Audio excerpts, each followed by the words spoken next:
प्यारे बच्चों, कैसे हो आप सभी। पिछले वीडियो में हमने कक्षा 12वीं के पाठ नंबर 2 भक्ति योग के पाठ का सार करवाया था। तो आज के इस वीडियो में हम उसी पाठ के भक्ति योग के अभ्यास के प्रश्न उत्तर करेंगे। तो आइए शुरू करते हैं। पहला प्रश्न है, गीता में किस किस का अद्भुत संगम है। मतलब गीता में किस किस चीज के बारे में बताया गया है। तो गीता में कर्म, ज्ञान और उपासना का अद्भुत संगम है।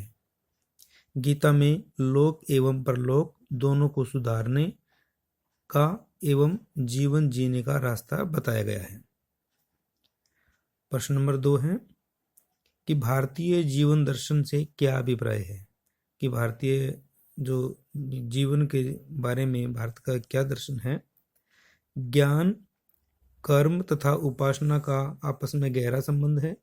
ज्ञानपूर्वक श्रेष्ठ कर्म करते हुए भक्ति की ओर बढ़ते जाना ही भारतीय जीवन दर्शन है। अर्थात भारतीय जीवन दर्शन में तीनों चीजें हैं। ज्ञान प्राप्त हो, ज्ञान प्राप्त करके हम अच्छे कर्म करें और परमात्मा की उपासना करें, यही भारतीय दर्शन है। प्रश्न नंबर 3 है, सच्चे भक्त की क्या पहचान होती है। बहुत इंपॉर्टेंट क्वेश्चन है ये। सच्चा भक्त किसी प्राणी से द्वेष नहीं करता, वह सबका मित्र होता है तथा सबके साथ प्रेम से रहता है। वह अहंकार एवं मोहमाया आदि से रहित होता है। वह सबके प्रति दया, करुणा व प्रेम का भाव रखता है।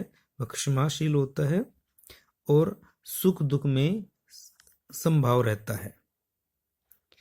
प्रश्न नंबर 4 है, राजा ने मंत्री को पद से क्यों हटा दिया था। यह उस कहानी से है कि राजा ने मंत्री को पद से क्यों हटा दिया था।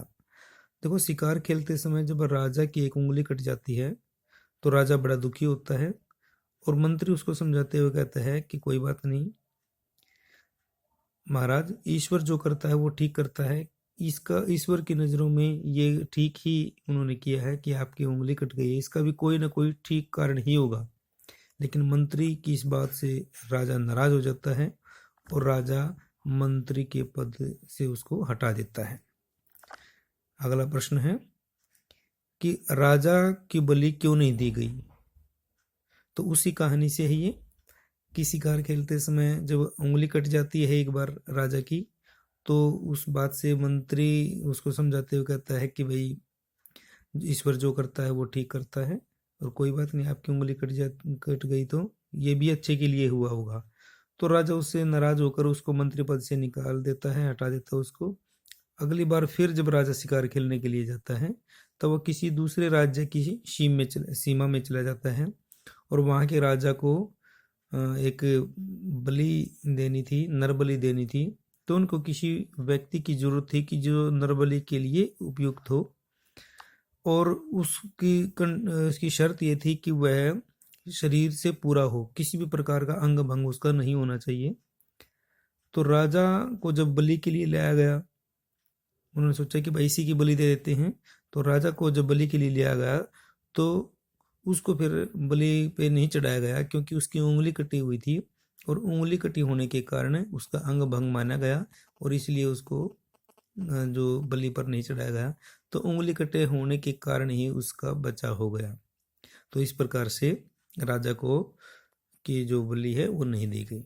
तो प्यारे बच्चों, ये आज के जो 5 क्वेश्चन हमने करवाए हैं, अगले 5 जो क्वेश्चन हैं इस लेसन के वो अगले वीडियो में करवाएंगे। तो अगर आपको वीडियो अच्छे लगे हो तो कमेंट जरूर करें। जैसा भी अगर आपके थोड़े बहुत भी काम आती हो तो ज़रूर लिखें अपने कमेंट में। आपके कमेंट से मुझे पता चलेगा कि भाई आपको ये चीज़ें समझ में आ रही हैं या नहीं आ रही है, या कैसा वीडियो बनाना है, किस टॉपिक पे बनाना है। आप ज़रूर इसके बारे में कमेंट लिखें। अगर आपको अच्छा लगे तो अपने जो दोस्त हैं उनको ज़रूर शेयर करें, चैनल को सब्सक्राइब करें और जो बेल आइकन है उसको ज़रूर दबा लें ताकि आने वाले जो भी वीडियो होंगे उनके नोटिफिकेशन आप तक पहुँच सके। तो प्यारे बच्चों, आपके उज्जवल भविष्य के लिए बहुत बहुत शुभकामनाएं। धन्यवाद। जय हिंद, जय भारत।